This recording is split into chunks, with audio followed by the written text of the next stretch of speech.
Is there any time in your life you felt like you disappointed someone? Who, why, and how do you feel about it today? Yes, I disappointed myself. Um, and why? Because I allowed others to dictate who the fuck I was as a man. You know what I mean? And today I feel great about it because now I know it wasn't me talking. It wasn't. It was voices that were implanted in my head. You know what I'm saying? And it really wasn't anything that I was doing. Well, I mean, I was doing it to myself. I made myself suffer. I hated who I was, so I put myself through like my own ringer.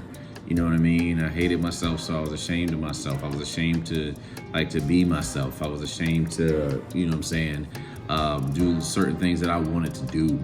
You know what I mean? And it was very eye-opening to see how much I didn't love myself to the point where I really didn't want to be here no more. I didn't really feel like I had a reason to live anymore, and it was rough. I won't lie to you, it was rough because when you see how much damage that you had done to yourself, and in return, I mean, ultimately to everybody else around you, you know what I'm saying? Until you heal, you're going to bleed on everyone that you know that you come across in some way, shape, or form. And when you hate yourself, you don't allow anybody else to love you because you don't think that you're worthy of it. You know what I mean?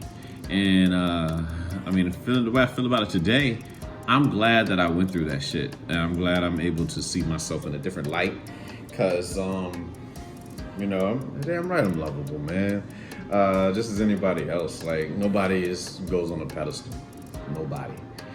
In this egotistical world, materialistic world that we live in, we have a tendency to put people on pedestals and, like, you know, wanting to hear from people when we want to hear from them. And if we don't hear from them, then, you know, we can be upset.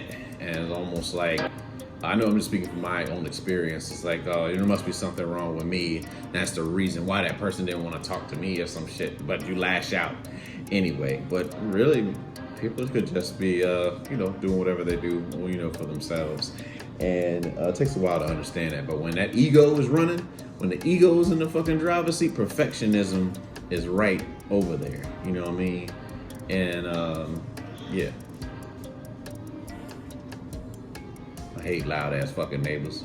Goddamn. There's so much that goes into finding who you are as a person and not allowing anybody else to dictate that, whether they laugh at you, whether they point fingers, whether they do whatever the fuck they do, you know? And what a person does is none of your business. A person's opinion of you is none of your business. So stop giving a fuck what people fucking think. And that's mirror talk. That's me talking to myself out loud, you know, about a lot of things. And you just have to lose a lot of ways from childhood that really were damaging to you mentally, and realize how important you are, how much of a beauty it is to just be yourself, your unique self. And you don't have to be like everybody else. You don't have to roll with the crowd. You can just be who the fuck you are. You're not bound by any religion. You're not bound by any societal belief. You get to choose who the fuck you want to be in this life. And anybody that has a problem with you doing what's best for you for your own fucking life don't really fuck with you. They fuck with you for their agenda. You know what I mean? And when you don't do what's a part of their agenda, then they get upset with you because they have this idea of who you are versus loving you for who you are. And I spent a lot of time people pleasing. You know, I wanted people to have this. I had this idea of being everything to everyone. And I drained the fuck out of me. And I lost myself in the process trying to please every motherfucking body. But when you're trained to not love yourself, you've been taught that since you were a child, and that everybody else's opinion matters and yours doesn't. That's what the fuck happens. But you live, you learn, and you see things differently once you get older. So I'm very grateful for the many times I sat in pain, many times coming out of pain, the many people that I allowed to cause me pain. Notice I took the power And I said I allowed them to cause me pain. All these things that have happened to me have made me the man that you see before you on this motherfucking show. And I'm grateful for the good times, the bad times, because you don't get the present without everything that happened in the past. No matter what the fuck happened, I don't care how bad you feel it was. I don't care how many times you've cried. I don't care how many times you've wished that you were dead. You're still here, and I'm grateful for that. I'm grateful for me still being here, for that matter, and just being able to realize that that ego will try to let you think that you need to be filled. You need to fill some void, but just you being you, that's all that fucking matters. Like, just be you. It's all right. People gonna make jokes, whatever you do. So you might as well just do what the fuck you want to do. It doesn't, it doesn't change who you are. You define who you are. Nobody else does.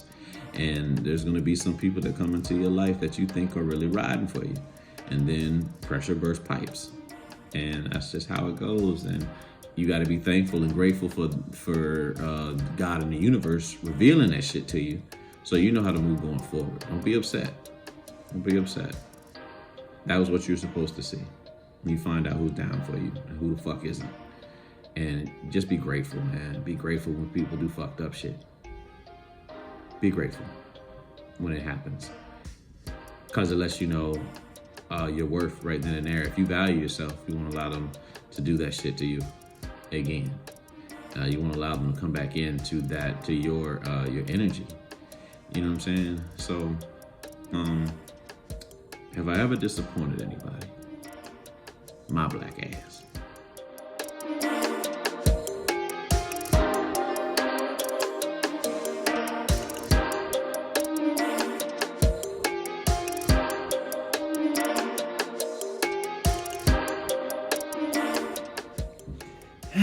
Yes, the best way for a woman to flirt with a guy, she's interested without coming off too desperate. All right, this is the best way. Don't worry about coming off too desperate. Why the fuck do you care? That's your ego that's talking. But if you have a thing for somebody, you shoot that motherfucking shot. If he's with it, he's with it. You know what I'm saying? It's only bad when it's unwanted attention. You know what I'm saying? So that's what you find out. That's just like any guy. Like a woman be like, oh my God, this nigga's annoying, or this guy's fucking annoying.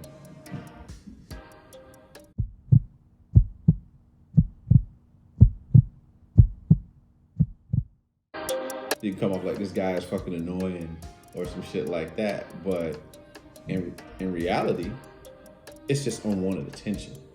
And that happens sometimes, where you get people that you really don't want to fucking hear from, and they try to shoot their shot and all that shit, and you just, it falls right off. You know what I'm saying? Nothing personal.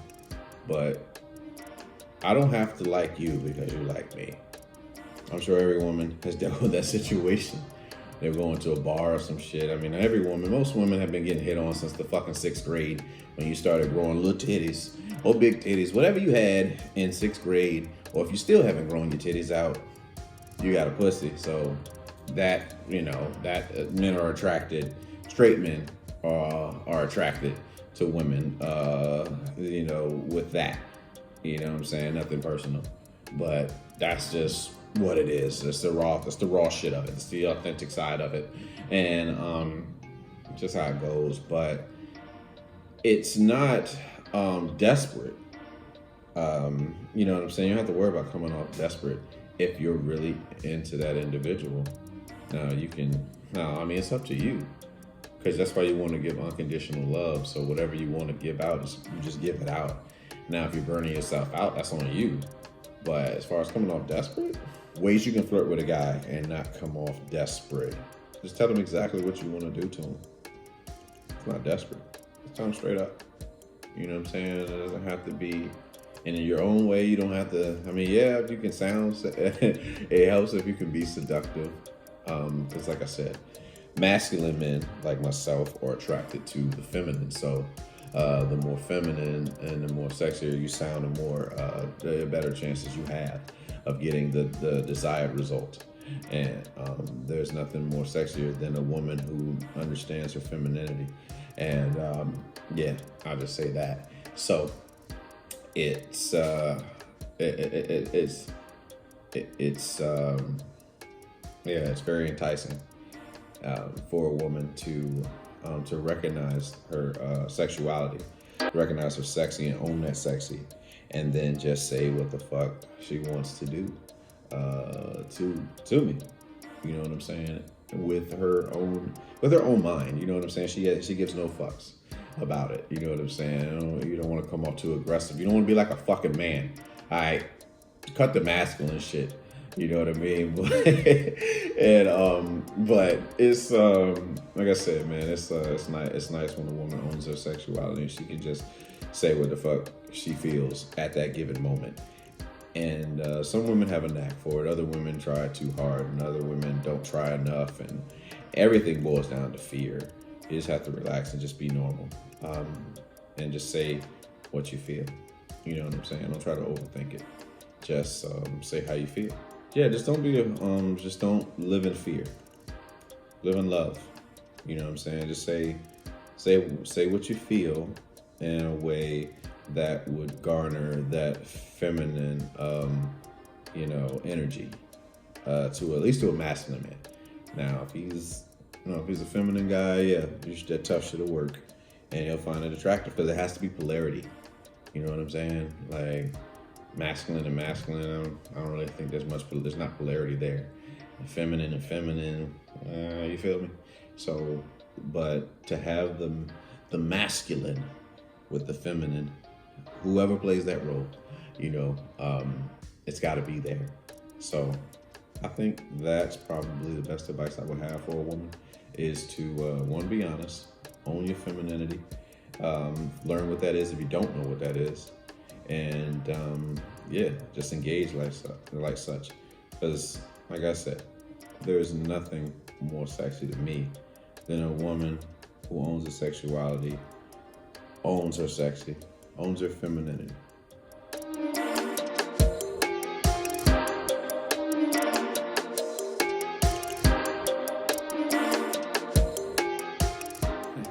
The most embarrassing thing that's ever happened to me.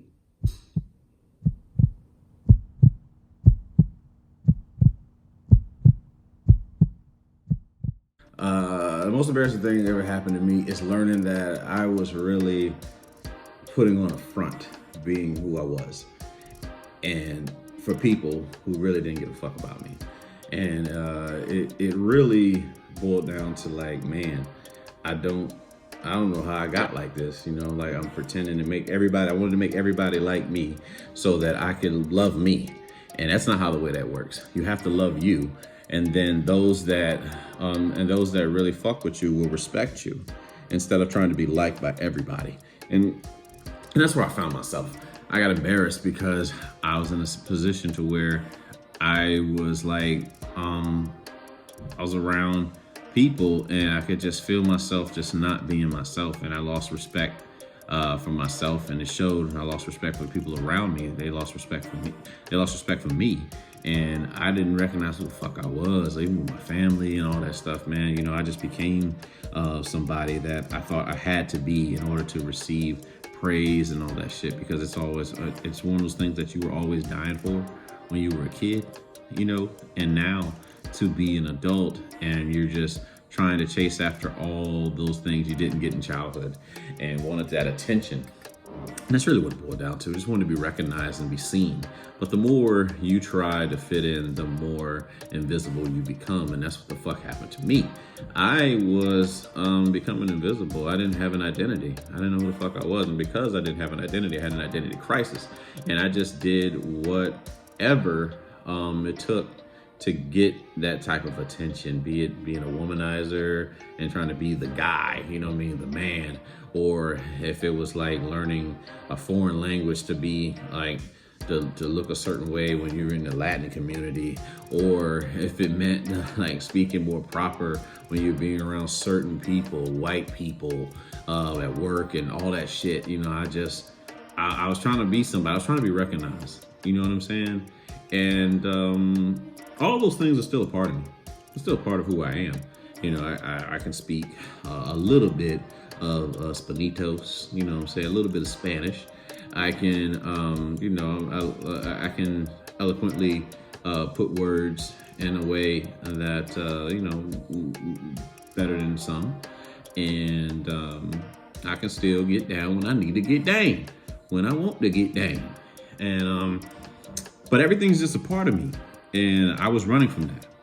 I was ashamed of who I was because the people that look like me caused me a lot of pain. And you want to run away from pain. Like you do your best to go away from those, like being in pain. And that's what the fuck happened. I was in a place of pain and I was running from who the fuck I was. As a black man, as a man, responsibilities, all kind of shit. And it's wild when you see yourself and you're like, damn, man, you must have been really hurt in order for you to just like want to do away with anything you deem as ignorant and all this other shit. You know what I'm saying? But being black doesn't mean that you're ignorant.